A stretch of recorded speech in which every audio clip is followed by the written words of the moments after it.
Aujourd'hui, on va aborder un des derniers obstacles de communication, et c'est un obstacle de communication pervers, sérieusement pervers. C'est l'obstacle de communication que j'appelle le numéro 9 et qui concerne 3 attitudes: interpréter, diagnostiquer, psychanalyser. Bonjour, mon nom est Sophie Stevens-Lemaigre de Oser Partager. Mon obsession, c'est la communication pour pouvoir permettre d'améliorer les relations que tu as avec toi-même et avec les autres. Et la communication, qui est quelque chose que nous faisons tous journalièrement, n'est pas aussi simple que tu ne le crois. Alors, pour pouvoir t'aider à bien comprendre ces espèces de mécanismes compliqués dans lesquels nous tombons tous dans nos relations avec les autres, je mets à ta disposition des outils, que ce soit des formations, du coaching, un livre sur la communication qui contient 10 outils utiles, mais aussi toutes ces petites vidéos qui te permettent de pouvoir mieux comprendre les finesses de la communication et les pièges dans lesquels on tombe facilement. Tu peux trouver tout ça sur le site oserpartager.net. Aujourd'hui, nous allons donc aborder 3 aspects de communication qui peuvent engendrer des blocages. Tu ne seras pas surpris, tu vas très vite le comprendre. Mais je voudrais essayer de bien décortiquer chacun des 3 aspects dans ce qu'il faut bien comprendre derrière ces 3 aspects. Les 3 aspects sont donc interpréter quelque chose quand quelqu'un te parle, diagnostiquer une situation, une personne, et psychanalyser. Et là, ce n'est pas une situation, c'est une personne. On va commencer par le plus insidieux. Interpréter. Le principe d'interpréter, c'est très simple. Imagine que quelqu'un te raconte une histoire ou t'explique quelque chose. Et tu ne peux pas t'empêcher de couper cette personne et de rephraser ce que la personne vient de dire. Rephraser dans un sens où tu minimises certains éléments, tu maximises d'autres. Parce que pour toi, dans ton analyse et le jugement que tu poses, ce qu'elle te raconte peut être expliqué différemment en utilisant d'autres mots et en minimisant certains éléments que la personne qui t'explique peut peut-être considérer comme étant très importants. Interpréter quelque chose, c'est utiliser d'autres mots pour raconter une histoire et changer le fond de cette histoire, de cette explication. Par exemple, une personne qui t'explique qu'elle n'a pas été capable de terminer le rapport qu'elle avait prévu de faire hier soir parce qu'à 10h du soir, alors qu'elle était toujours en train de travailler, elle a reçu un appel d'une personne de sa famille qui avait été hospitalisée en urgence suite à un accident. Elle a planté son travail là-bas, elle est allée à l'hôpital, elle est restée au chevet de cette personne pendant toute la nuit, et lorsqu'elle est rentrée chez elle, elle n'a pas été capable de reprendre le rapport parce qu'elle était trop fatiguée. Toi, tu expliques l'histoire en disant « Il a trouvé une excuse pour ne pas devoir terminer son rapport. Il a trouvé une excuse parce que, soi-disant, il y a une personne de sa famille qui a dû être hospitalisée comme s'il avait absolument besoin d'y aller et de passer toute la nuit là-bas. Alors, oui, pas étonnant, quand il est rentré, il était trop fatigué pour terminer. » Tu vois là ce que je viens de t'expliquer et la manière dont j'ai interprété les choses et la manière dont j'ai complètement changé l'histoire pour pouvoir justement changer la manière dont on va comprendre cette histoire et pour pouvoir quelque part faire en sorte de faire culpabiliser la personne en question. Ça s'appelle de l'interprétation. Alors, elle est utilisée très souvent malheureusement dans des situations de manipulation. C'est aussi quelque chose qui peut te permettre d'être vigilant. Si lorsque tu es en discussion avec quelqu'un ou lorsque tu décides d'expliquer quelque chose, tu te rends compte que la personne te répète ce que tu viens de dire, mais en changeant complètement le sens, tu peux tout de suite devenir vigilant et te dire « Oula, suis-je face à quelqu'un qui va manipuler mon information ? Suis-je face à quelqu'un qui va essayer d'extirper de ce que je viens de fournir comme information les éléments qui sont à son avantage et qui vont éventuellement être à mon détriment ?» Comprends bien pourquoi c'est un obstacle, il n'y a pas de difficulté à le comprendre, mais va un peu plus loin dans ta compréhension et mesure à quel point ce type de situation peut devenir très malsaine, surtout quand elle est volontaire, elle sera un blocage de communication parce que tu vas te fermer, tu ne vas pas vouloir continuer à discuter avec cette personne, surtout si tu sens qu'il y a cette interprétation qui est faite. Ça t'aide à être vigilant, mais attention, ça t'aidera aussi à comprendre les travers dans lesquels on peut tous tomber quand on est un peu trop hâtif et qu'on ne prend pas le temps d'écouter les gens correctement. Allons un cran plus loin. Allons dans diagnostiquer. Alors, diagnostiquer, c'est non seulement diagnostiquer une personne en commençant à se questionner sur sa bienséance, sur son intelligence, sur son discernement, sur sa capacité à comprendre et à gérer des situations. Bref, c'est poser un jugement. Mais ça peut aussi être face à une situation. La manière dont tu vas diagnostiquer un problème et les éléments que tu vas mettre en exergue ne seront peut-être pas ceux qui sont choisis par l'autre.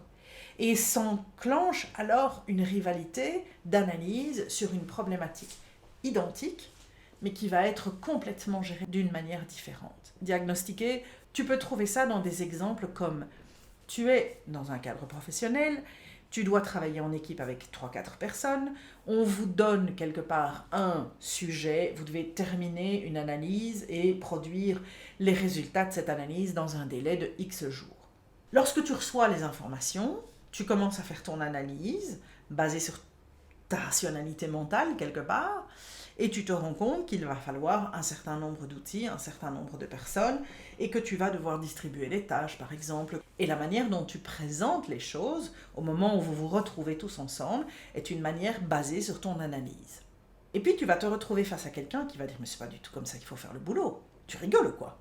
C'est pas du tout comme ça. Alors, il faut d'abord faire ça, et puis il faut d'abord faire ça, et puis d'ailleurs, toi, tu vas devoir faire ça, et toi, tu vas devoir faire ça. » Et tu te rends compte, en fait, que tu es face à quelqu'un qui diagnostique la situation totalement différemment, voire éventuellement qui veut mettre d'autres personnes dans certaines tâches, alors que peut-être toi, tu penses que c'est une erreur, simplement parce que peut-être tu connais mieux les compétences de tes fameux collègues, que cette personne connaît peut-être moins, ou bien parce que tu te rends compte qu'après l'avoir écoutée attentivement, en définitive, elle n'a pas grand-chose à faire comparé aux autres. Donc, diagnostiquer quelqu'un, c'est discréditer cette personne dans sa capacité de faire des choix, de faire des choix qui sont avisés et qui sont pleinement justifiés, mais ça peut être aussi discréditer quelqu'un dans l'analyse qu'elle fait d'une situation, parce que tu vas envisager cette situation sous un angle complètement différent.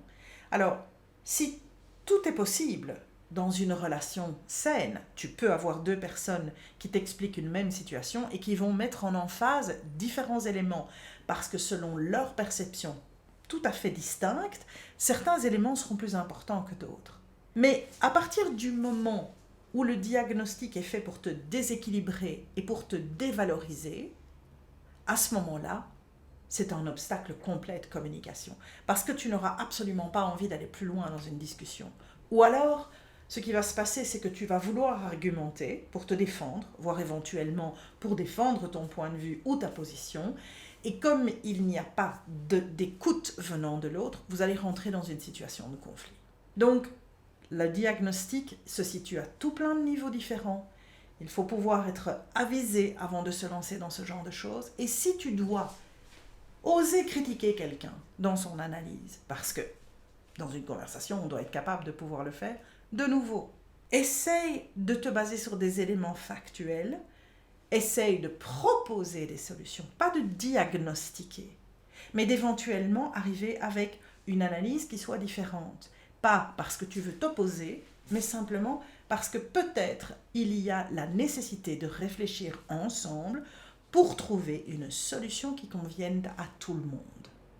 Et puis, il reste la dernière, et là, je suppose que tu vas très bien comprendre, même si personne n'est nécessairement un psychanalyste averti, dès que l'on rentre dans la psychanalyse, dès qu'on rentre dans cette terminologie, il y a d'abord un aspect qui est plutôt négatif. On considère que les gens qui doivent se faire psychanalyser, c'est des gens qui ont éventuellement des problèmes importants. Donc déjà, il y a un aspect qui est très négatif en communication. Et puis le principe de la psychanalyse, c'est absolument dramatique comme attitude. En fait, c'est une invalidation totale, parce que quand tu rentres dans cette manière de t'adresser à quelqu'un, c'est lorsque tu te trouves devant une personne qui t'explique quelque chose et que tu vas lui démontrer ses incompétences par rapport à cette situation. C'est ça, une psychanalyse. C'est aller plus profondément par rapport à une autre situation, faire des liens de causalité entre ce qu'elle est en train de te raconter et des situations précédemment vécues, voir éventuellement, si tu la connais bien, si c'est une personne avec laquelle tu es très intime, commencer à faire des parallélismes avec son enfance. Bref, quand on rentre dans cette psychanalyse, on fait une décomposition de l'autre qui va être totalement invalidante. On va éventuellement mettre en exergue des questions qui vont venir quelque part perturber la personne parce qu'on va faire des liens de causalité entre des situations qui n'étaient peut-être absolument pas liées et donc on va mettre en doute complètement tout ce qui a été expliqué par rapport non pas à une situation et à des faits mais par rapport à une personne et à ses compétences. Parce que c'est ça que je veux que tu comprennes bien. C'est que quand on parle du terme de psychanalyser, ce n'est pas par rapport à une situation. On diagnostique une personne, mais on peut diagnostiquer une situation, mais on ne psychanalyse qu'une personne.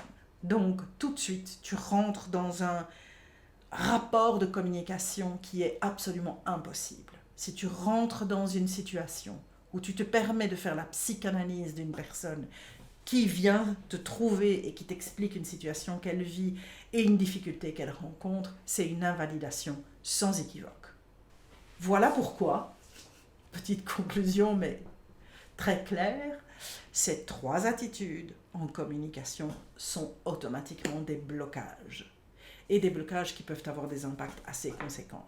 Alors, est-ce que c'est courant de voir ce genre de situation ? En fait, oui. Et c'est très courant dans la manipulation.